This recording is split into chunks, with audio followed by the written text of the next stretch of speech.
Okay, this is Terry Allen. It is November 1st, Sunday night. I finally made a decision. I'm not voting for either one of these clowns, Trump or Biden. I've listened to both sides. I've watched a ton of videos from a lot of different sources. There's some sources I wouldn't trust as far as I could throw them, CNN and MSNBC.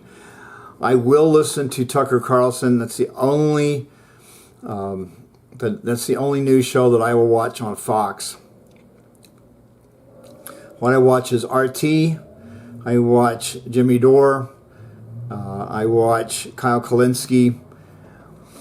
Rational National. Definitely The Hill Rising with Crystal and Sagar. They're very, very good. I've got a problem with TYT, and I was listening to Anna Kasparian a couple of nights ago, and she's gone off the rails. She hates Trump with a passion. She will do anything to vote for Biden. I don't know what's happened to her. They still buy into this Russiagate BS. They still think that there's something in there about it. And there may be a little teeny thing. Okay. But here's the bottom line. Biden is a corrupt, he is the worst Democrat there is. NAFTA and those kinds of treaties have destroyed the middle class and the working class in this country. It has transformed the United States from manufacturing into a service type of economy, which is notoriously bad for workers as far as wages and benefits, etc. And here's the thing. When we have this billionaire class, and if you look at the economics of the billionaire class and how they got there and what they did to achieve their huge wealth, primarily what you're going to find is that they have exploited the working class and have left them hanging out to dry by moving factories and businesses, outsourcing to China and to Southeast Asia countries for cheap labor, and not having to abide by the type of environmentalist regulations that we have in this country. This billionaire class has specifically made their money by destroying industry here and moving it overseas. That's the only way they can rake in the kinds of profits that it takes to become a billionaire. And that's it. That is primarily the reason. There are certain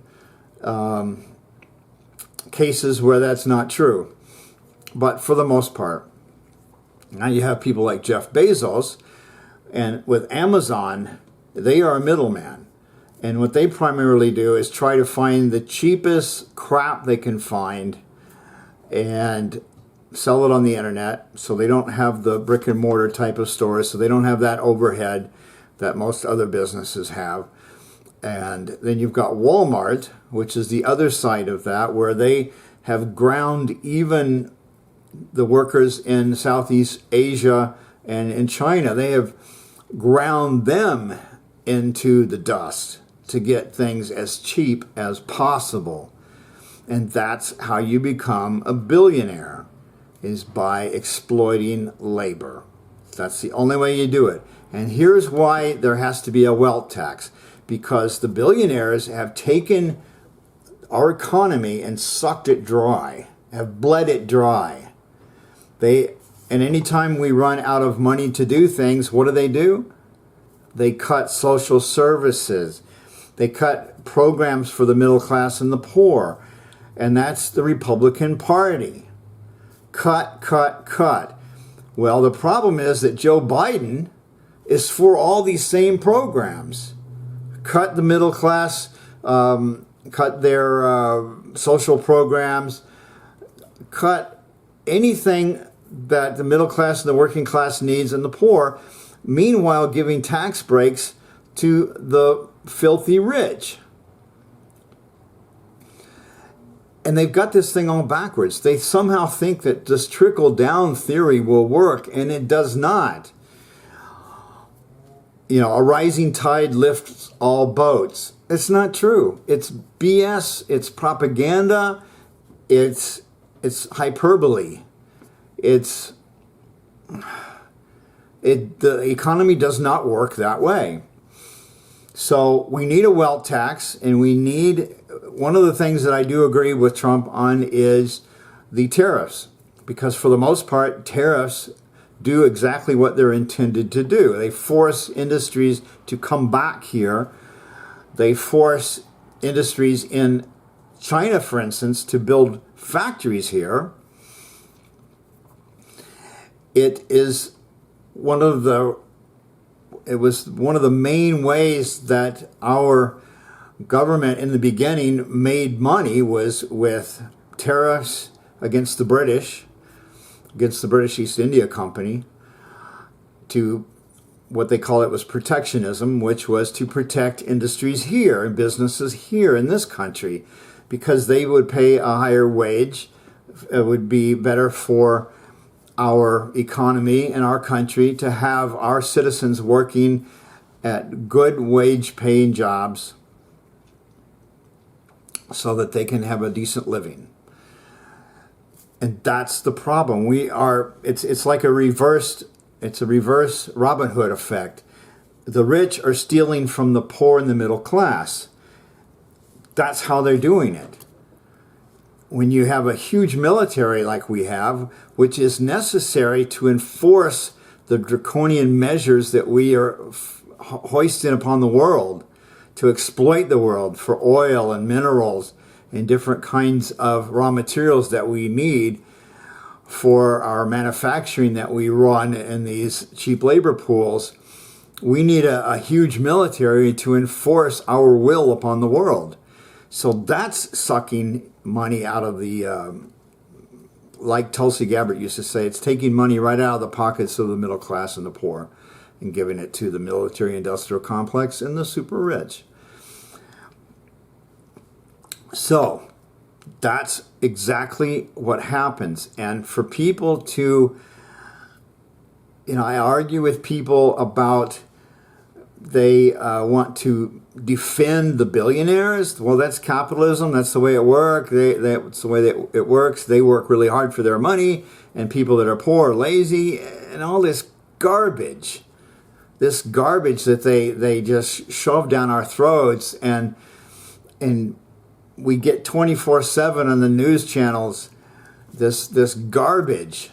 The media is owned by these huge corporations. So what are they going to do? They are going to tell you what they want you to know. They are manipulating elections. They are manipulating public opinion. They are creating an idiot class, basically, in this country.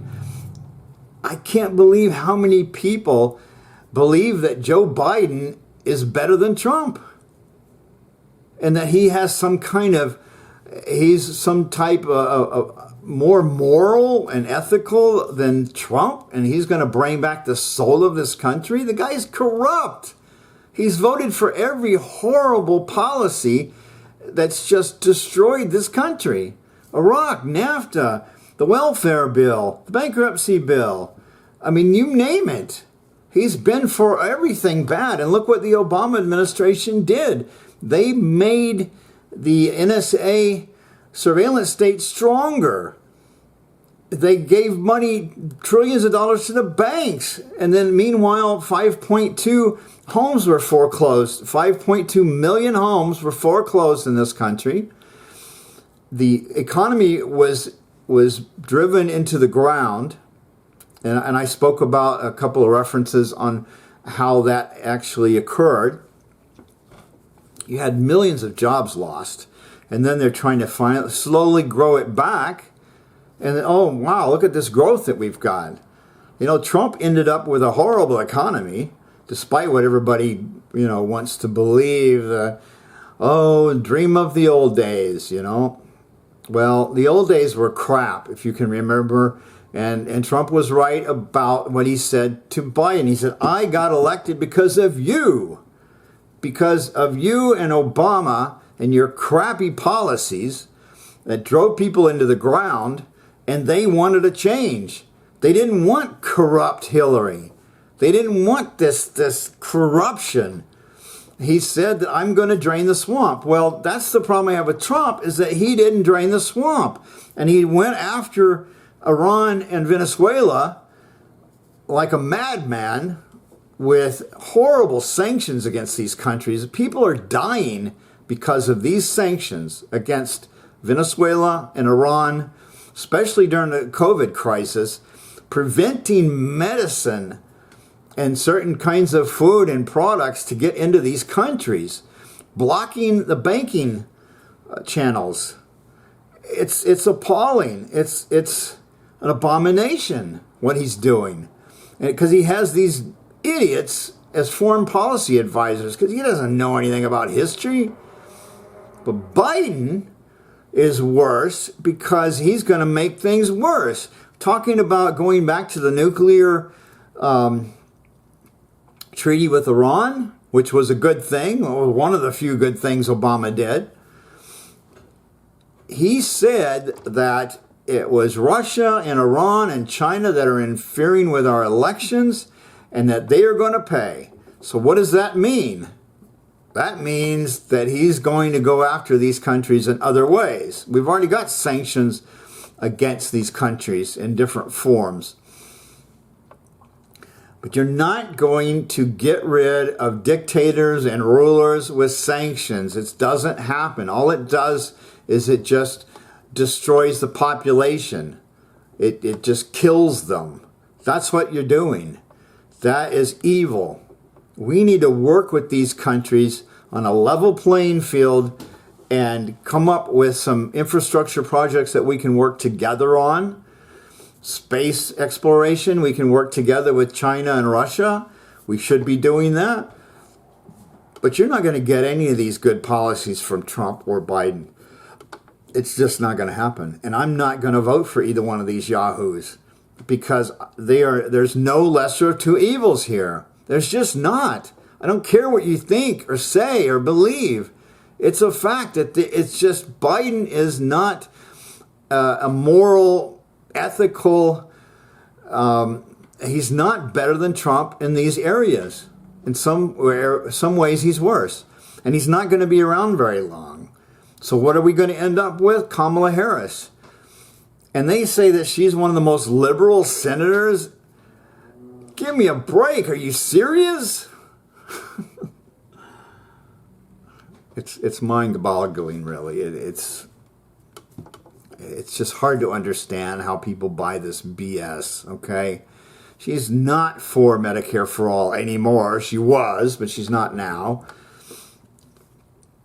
She's for war. She's for bailing out the banks. She's talking about the minimum wage, which is good, but I don't believe these two. I really don't. And I do not trust the Democratic Party at all. Look what they did to Bernie Sanders. Look what they did to Tulsi Gabbard.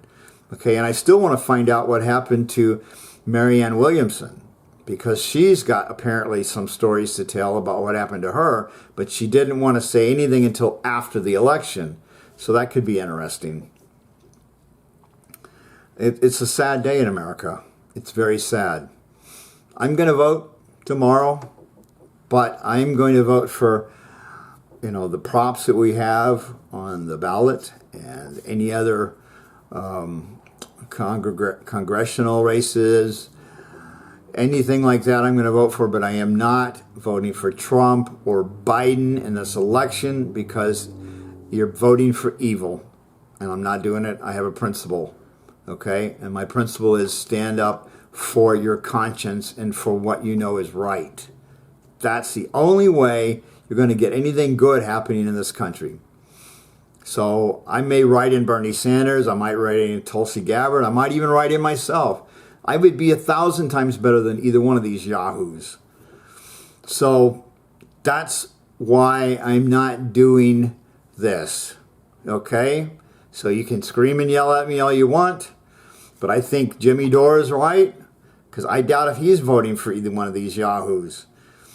You've got Chris Hedges, you've got Richard Wolff, you've got Kyle Kalinske. Kyle may vote for Biden, I don't know.